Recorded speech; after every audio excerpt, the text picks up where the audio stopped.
Thank you for listening to our channel. For more interesting content, don't forget to subscribe to our channel. Let's continue. By 2050, Africa had become the beacon of a reborn world, an age where power was measured not by control, but by collaboration. Nations traded in balance, not greed. History was rewritten, not by victors, but by survivors. The world map no longer showed developed or developing nations, only equals. Yet deep in the Sahara, where the sands had buried the ruins of the Ghost Network's final base, a single device still blinked beneath the dust. A faint signal pulsed into the night sky, repeating endlessly. The empire has fallen. The world is awake. The sun rose blood-red over the city of Mbeki, Kavanda's new capital. The skyline, once full of foreign-owned towers and glossy billboards, was now scarred with graffiti, Bahati lives. Africa rises. Though President Ngolo Bahati had vanished again, his name had become a movement, an unshakable idea that swept across borders like wildfire. From Ghana's universities to the streets of Nairobi, from South African mining towns to Tunisian protests, Africans were demanding accountability, sovereignty, and self-control over their lands. It began with whispers, then marches, then full-blown boycotts. Oil workers refused to load foreign tankers. Tech students hacked data from corporations exploiting the continent's minerals. Farmers organized trade unions to block unfair exports. Foreign governments dismissed it as civil unrest. But intelligence agencies knew better. They called it the Ghost Rebellion. And they were afraid. In a dark room beneath the British Foreign Office, a closed meeting convened. Representatives from the EU, the US, and a handful of private energy companies sat around a long, gleaming table. This rebellion threatened stability, said a stern voice, an American intelligence chief. If these nations nationalize their resources, it will crash entire markets. We need control, quietly. How quiet? Asked the European diplomat. As quiet as we've always done it, came the cold reply. They called the operation Project Restoration. Its mission, infiltrate the Ghost Network, discredit Bahati's movement, and restore cooperative leadership in Africa through covert influence, propaganda, and, if necessary, elimination. Meanwhile, private military contractors, disguised as peacekeeping forces, were deployed under humanitarian missions. Their goal wasn't to protect civilians. It was to protect contracts. Back in Kavanda, Amara Ndiaye had become the face of the resistance. Her journalism ignited hope, and her network of sources made her a target. She moved constantly, never sleeping in one place twice. But she didn't know someone close to her was feeding information to foreign intelligence.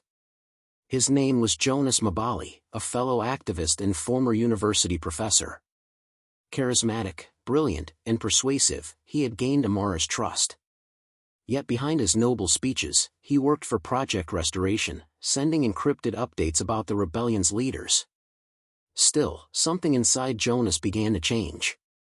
Watching the movement's courage, the unity among ordinary people, he began questioning the lies he was paid to protect. His final assignment was to lure Amara to a meeting in Nairobi where she would be captured quietly. But as the day approached, Jonas couldn't do it. He deleted his messages, destroyed his phone, and disappeared, becoming a hunted man by both sides. By mid-year, Africa was on edge. Several nations had expelled foreign corporations, seizing mines and ports once owned by Western interests. In retaliation, sanctions crippled economies overnight. Inflation soared. Power grids went dark. But the people didn't give up. When food prices rose, communities began trading directly, reviving ancient barter systems. Hackers created an encrypted African digital currency to bypass global banking restrictions. Farmers pooled resources to feed cities under blockade. It wasn't just a rebellion anymore, it was a silent war for survival. Foreign media painted it as chaos, but on the ground, unity was growing stronger. And in the shadows, Bahati's Ghost Network coordinated it all, broadcasting encrypted messages through hijacked satellites. Each message ended with the same phrase. We are not fighting the world.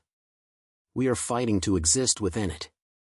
Months later, In a remote desert compound in northern Mali, representatives from 12 African nations met in secret. No flags, no anthems, just leaders, generals, and visionaries. Among them was Amara, invited as the movement's voice. At the head of the room stood a hooded figure. When he pulled back the hood, a collective gasp echoed. Bahati. Alive again. Older, his face marked by war and exile, but his presence unshakable. He addressed them with the calm authority of a man who had already died once for his cause. For too long, they divided us by borders drawn by strangers. It is time to redraw them, not on maps, but in hearts. We do not need their permission to be free. That night, the Alliance of Independent African States, AIAS, was born, a coalition pledging to reclaim natural resources, end exploitative contracts, and build shared defense and trade systems. Their slogan, one continent. One voice. The world was not ready for what came next.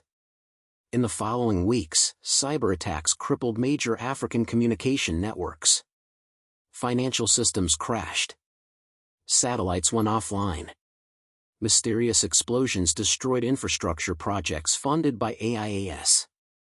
Foreign intelligence denied involvement, blaming internal instability. But leaked documents later revealed joint covert operations between private contractors and intelligence agencies. In response, AIAS launched Operation Phoenix, a digital counterstrike targeting Western corporations, exposing corruption and secret profits. Thousands of classified documents flooded the internet, showing decades of exploitation and blood money deals. Public outrage spread globally. Protests erupted even in Western capitals. People began questioning their government's involvement in Africa's silent wars. The truth was out and unstoppable. As AIAS gained momentum, betrayal struck again. One of Bahati's trusted generals, Colonel Jomo Nkata, made a secret deal with foreign agents, promising them access to the alliance's plans in exchange for wealth and asylum. At the next AIAS summit, drones descended from the sky. Missiles rained upon the meeting hall, engulfing it in fire. The world's media called it a terrorist attack. Dozens died. Amara was badly injured but survived. Bahati was missing once more. When she awoke in a makeshift hospital, she was told the alliance had scattered. Some leaders fled. Others were captured. It seemed the rebellion had been crushed. But then, a message appeared on her encrypted device. No sender. Just a phrase. The ghost cannot die. You are all the ghost now. Her tears fell silently as she read it. Months passed. Africa lay in silence. Foreign companies began returning, cautiously resuming their operations. Governments signed revised agreements. It seemed the rebellion had been extinguished. Until one morning, a broadcast cut across every major news network. A masked figure appeared, Bahati's unmistakable voice. You can burn our bodies, silence our names, rewrite our history, but you cannot erase truth. The rebellion is not a war. It is a rebirth. From the Congo to Cairo, from Dakar to Cape Town, we are one. Then the signal cut off. Within days, coordinated uprisings reignited across the continent. AIAS re-emerged under new leadership, younger and more radical. They didn't seek revenge, they sought justice through innovation. Renewable energy projects replaced foreign oil contracts. African digital currencies stabilized trade. Universities began teaching the doctrine of self-sovereignty, based on Bahati's philosophy. The Ghost Rebellion had evolved, from protest to power. Years later, Amara, now an older woman, sat in a quiet coastal village, writing Bahati's story. The world had changed. Africa was no longer silent, no longer owned. As she prepared her final manuscript, a small package arrived, no return address. Inside was a memory drive labeled simply, "For when truth needs a face." She plugged it in. The screen flickered, and there he was, Bahati, recorded years before. If you see this, then we have won. Not because we conquered them, but because we remembered who we are. Let them call us ghosts. Ghosts never die. Amara smiled through her tears. She knew now, he had never wanted to be found. He had wanted to become a legend that could not be killed. Decades later, children across Africa studied the Ghost Rebellion in schools. Bahati's words had become part of the continent's new constitution of unity.